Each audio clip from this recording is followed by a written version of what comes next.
What's up, everybody? I'm David Hain. Welcome to episode number 343 of the A2D from Addict to Disciple podcast. If you enjoy this podcast, please like, subscribe, follow, and share the link with your friends.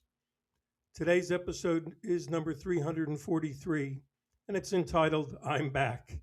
And that's right, after a 10-week absence, I am back. Thanks for your patience. Thanks for listening to previous episodes. And thanks for the feedback and messages I got to check on how I was doing. And without forgetting, I want to welcome new listeners from the countries of Gabon, Mali, Lebanon, and Taiwan. That brings the total up to 109 countries that are listening to the From Addict to Disciple podcast. So, where have I been for 10 weeks? Well, I had 3 surgeries on the same knee in 9 days. Spent more than 2 weeks in the hospital, and then 10 weeks of recovery after discharge from the hospital. So it's been a long journey from this physical surgery and physical recovery that I needed to go through. But if I look at the definition of recovery from an addiction or mental health aspect, the definition says it's a continuous journey of healing and personal growth characterized by improved health, wellness, and quality of life, rather than merely abstaining from substances. So, what did I learn during my time in recovery that hopefully all you listeners can apply to your journey of recovery? Well, I've listed 12 things that I'd like to share today. First, I needed to, right off the bat, do the work to get my body moving again. And I realized very early on, any movement motivates you to do more movement, other activities.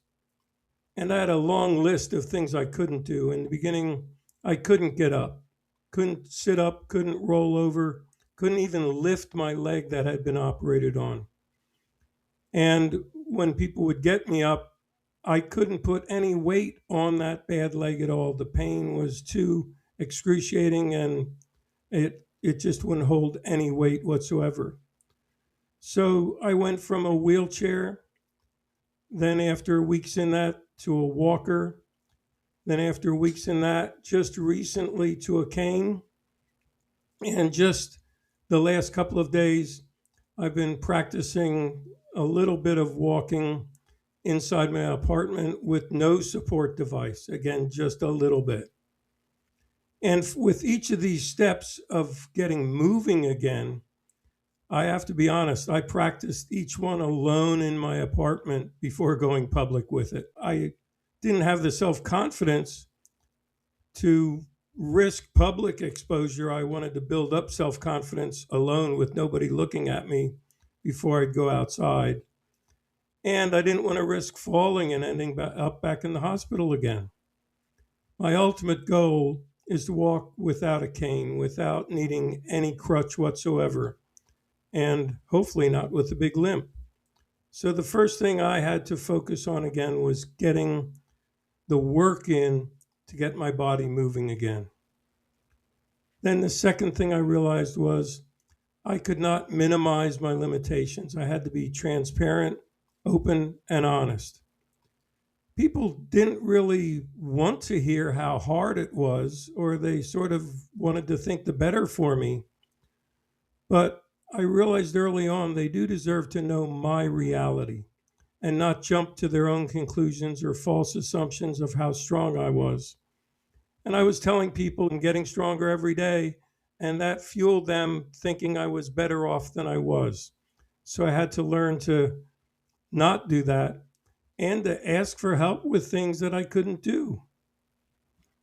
Third thing I realized was I needed to expect soreness, inflammation, and pain. Whenever I moved on that bad leg, the knee would swell up with inflammation. My foot would swell up with inflammation.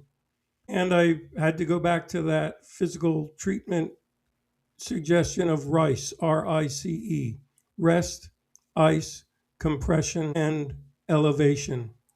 And I needed to use that a lot every day, not just to recover from a workout, but just to recover from maybe sitting up in a chair for 20 minutes or 30 minutes, or to walk with my walker from the chair to the kitchen or from the chair to the loo. It was at any time, any movement could bring that soreness, inflammation, and pain.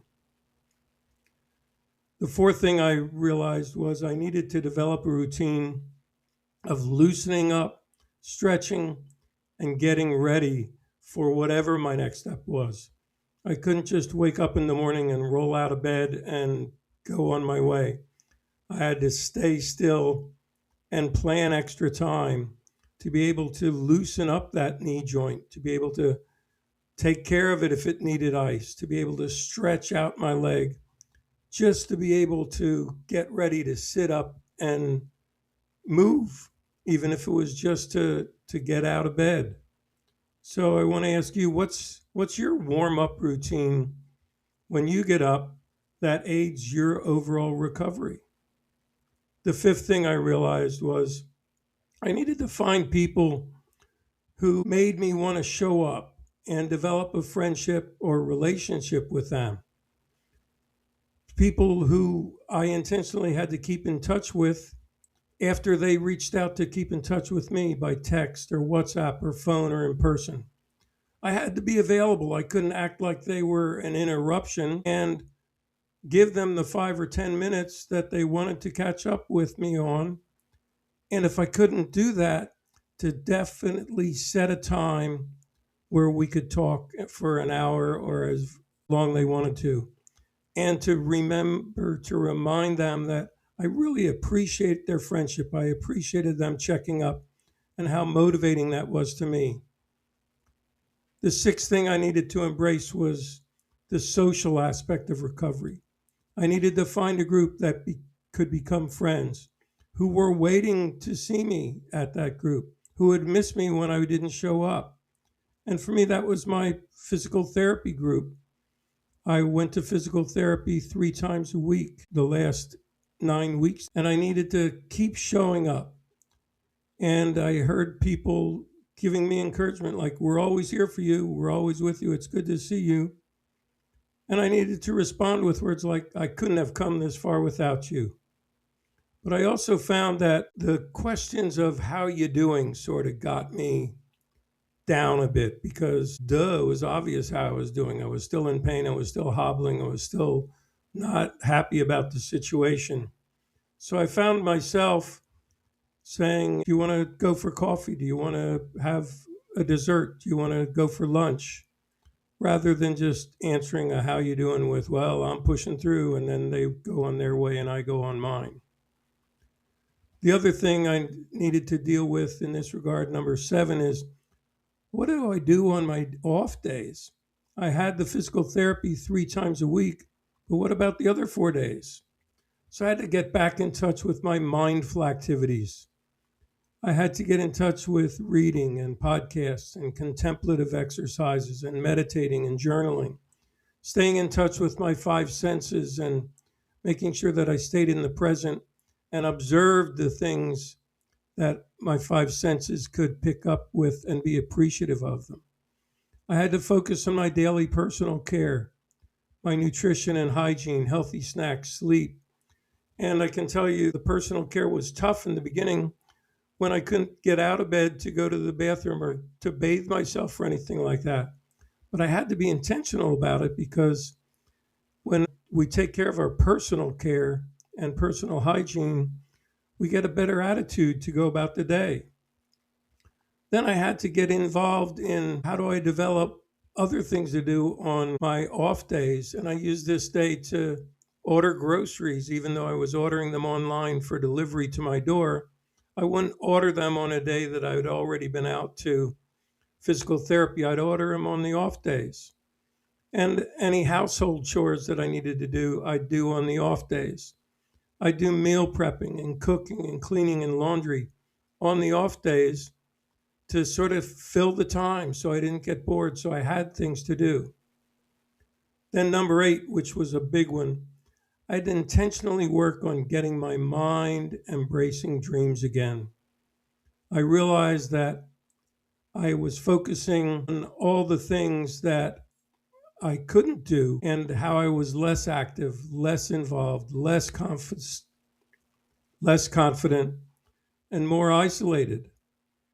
But I realized that this less mentality, this less lifestyle, actually made it easier for me to give up and harder for me to focus on just little progress every day and dreaming of getting out of the wheelchair to the walker, dreaming of getting out of the walker into the cane, dreaming of walking on my own, being able to actually go for a walk rather than just walk to the car. Then I had to focus on the more side of things. So I just shared the less side of things. So I had to set goals for myself in these dream areas. I had to make a list, set flexible, realistic goals. And I found right away I needed to curb my enthusiasm and not set unrealistic goals, but things that would be steady progress, not huge leaps that I couldn't maintain. And the best example I could give for that is at physical therapy, they had me do leg presses on the leg press machine at the end of each session.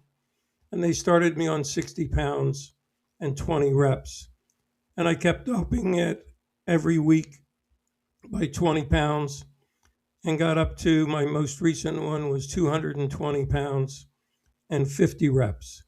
So that gave me little things to celebrate, to feel happy about. I found myself, when I reached the 200-pound goal, just going out to lunch by myself on my way home from physical therapy to treat myself. Number 10 was I needed to just start, just try, just show up. I tend to put a lot of pressure on myself to succeed at things.